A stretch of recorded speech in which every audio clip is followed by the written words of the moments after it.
Welcome back to another video of mine, ladies and gentlemen. In this one, I'm going to be talking about Mike Barnes. Now, I absolutely love the way Mike is used throughout the season.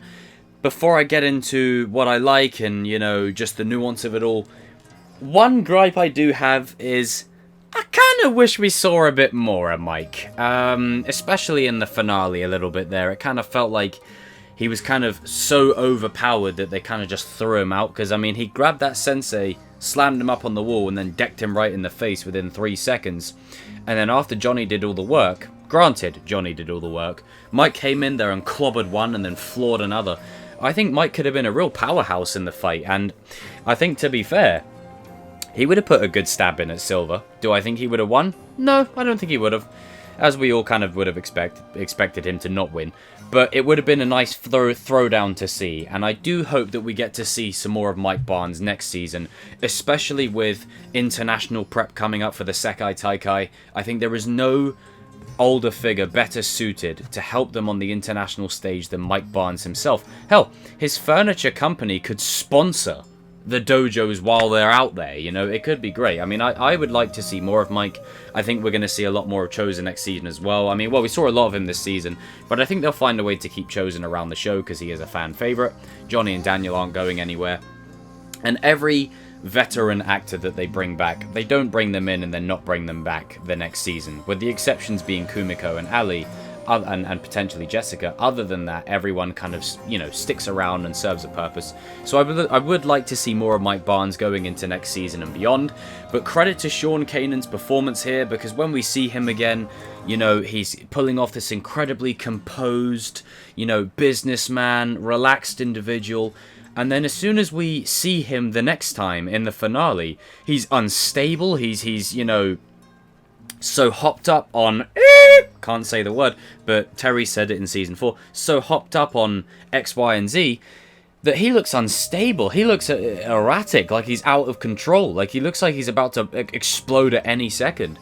And it was quite relieving in a way, because as much as I do like how Mike Barnes has found himself, a new sense of life and a new sense of purpose, I absolutely really adore seeing this unstable old school Mike that we know and love. Just the hot temper, the fiery nature, the temperament of his character, the frustration, the anger, the rage. I love it. And seeing Johnny and him interact briefly, is insane to me. The fact that Johnny launches a can, throwing it at Mike, hits Daniel in the face, and then Mike and Johnny have a bit of an altercation.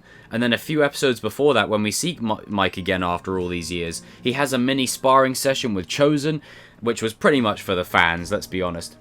It was just great to see, and this is how you do it. And I remember throwing the idea out, hey, as much as Mike Barnes could be a good villain, a lot of time has passed. And I think Ken Cole, shout out to him, he did an amazing video covering Mike Barnes, Master Bully, where he said it perfectly. Mike Barnes isn't a bad guy. He's a hired gun. He was hired by Silver to do a job that he inevitably failed at. And after the All Valley, there would have definitely been some fallout. Him and Silver definitely would have had some major falling out as soon as that movie ended. Major falling out. And anytime Silver looks at Barnes, he's reminded of what he was robbed of 30 years ago, because Barnes was, incapable and inept and lost to his own overconfidence, aka plot, where Daniel overcame the odds. And it's that kind of thing as to why Silver does not want anything the hell to do with Mike. But I think it would have been definitely a good shout for Silver to reach out to Mike. Maybe he could have offered him something, Mike is muscle to add to the team. And I think Mike Barnes adds a very specific dynamic to the veteran actors. I think Chosen adds that level of someone, okay, don't cross a line, because he will kill you. Johnny, he'll be the badass. Daniel, he's the new Karate Kid. But Mike he's that Robbie/Hawk type character. He's the one that's going to push boundaries. He's the one that's going to push the lines. And I freaking adore his line of, I see 4 consequences right here. That's the old school Mike coming out, but also with the reformed Mike inside of him, saying, hey, I'm not against you. Let's go and work together and beat this ponytail dude's ass tonight. I can't say the other word. Let's go and beat him up. And I was fully on board. I was like, you know what, you're gonna get beaten up. But this is so great to see, and it's so surreal seeing the four of them together. And credit to Sean Kanan, how he's able to switch it from this furniture store king, you know, who's talking about, I see you liking that tuft and blue suede. Comfy. You know, for you, what the hell? $2,000, you know, and he just jacks up the price, showing that it's great because the two interactions you see of him. So the first one, when he's the furniture king, you see the old school Mike still in there by talking about 50%, and then charging Chosen double after Chosen massacred his staff. And then when you see him later on, he's that old Mike that we love to hate, but then he's also the new Mike underneath.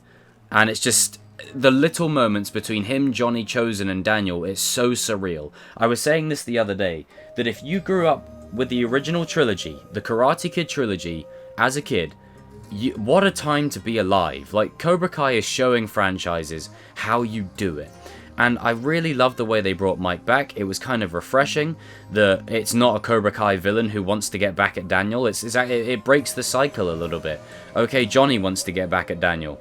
And then Kreese wants to get back at Miyagi-Do. And then Silver has a rivalry with Miyagi-Do overall. Like, it's like, you know, this really flipped the script a little bit. It changed the dynamic, and I love the way that Mike Barnes was used. And again, I do hope that throughout next season he's used again. I would like to see more of Mike, and I think Sean Kanan brings an edge to the show that wasn't there. Like, whenever a character's brought back, it adds a whole other dimension to the show that wasn't there before.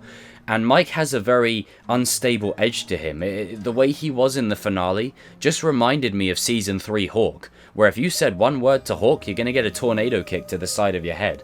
And that's kind of where Mike was at in this space. And then I love, after all is said and done, he helps Chosen out the car, and Daniel's like, is that a Rembrandt? Yeah. It's got to be at least worth as much as a furniture store, right? And I was just like, there's Mike Barnes. But hey, I mean, Silver burned down his store, so why not get a bit of, you know, insurance from Silver, plus a little extra, you know? Do a bit of a Han Solo there. Guys and girls, comment down below. Let me know what you thought of Mike Barnes' arc this season. I thought it was really cool. He was only in 2 episodes, but he definitely was a standout this season. I do hope we get to see more of him going forward. And Sean Kanan, credit to him. He acted his socks off in the 2 episodes he was in, and it's such a it's a vastly different comparison when you look at him as the Furniture King. And then you look at him in the finale when he's absolutely juiced out of it. Like, he's completely in the danger zone. You know, he goes from calm and composed to having a bit of a sparring session with Chosen once Chosen pushes his buttons. And then you get the hints that the bad boy's still in there. And then by the time you get to the finale, he's all in on bad boy. Fully all in on bad boy. And even Chosen starts to see, oh, so this is why he was the bad boy. I think in Chosen's own way, as he mocked it earlier and doesn't seem so bad to me, he starts to see it much later on. Oh yeah, this is why Mike Barnes is the bad boy. But guys and girls, jump in the comment section down below. Let me know what you thought of this video. Let me know if you agree with any of the points I've raised. And I'll be fascinated to hear what you guys have to say for Mike. And yeah, I hope he's in Season 6. I really do. Now, before I end, there's one thing I've got to say. If you don't subscribe to this channel, then you're a joke.